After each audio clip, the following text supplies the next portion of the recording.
the heart of a man pumps 5 liters of blood through the arteries per minute at the pressure of 150 millimeter of mercury.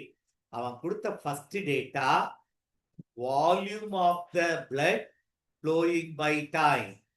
Volume வந்து 5 liters flowing in 1 minute, which is 60 seconds. இத அல்லகணி 1 லிட்டர்ன்றது தெரிஞ்சுக்கணும்.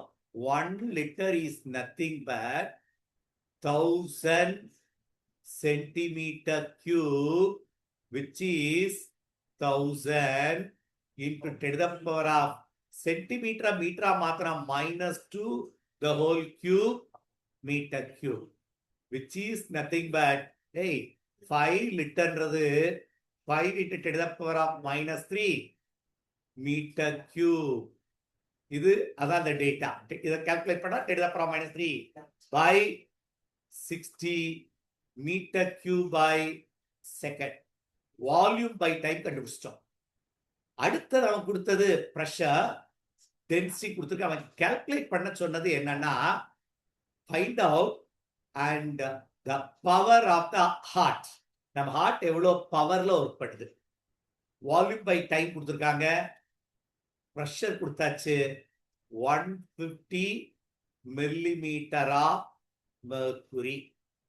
இப்ப யோசிக்கணும். Pressure கொடுத்துருக்கு, volume by time கொடுத்துருக்கு.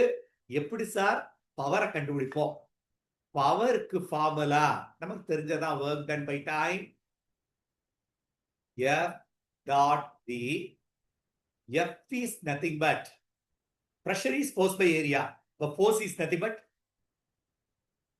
pressure into area into இது velocity is distance by time தானே, distance or L by T. இப்ப எல்லாம் எடு sir, pressure volume by time. இது volume. Area into length is volume. அவ்வளவுதான். எல்லா டேட்டாவும் நம்மகிட்ட இருக்கு. இப்போ வால்யூம் பை டைம் இருக்கு, ப்ரெஷர் இருக்கு. இதுதான் ப்ரெஷர். ப்ரெஷர் வந்து மில்லிமீட்டர் ஆஃப் மெர்க்குரி.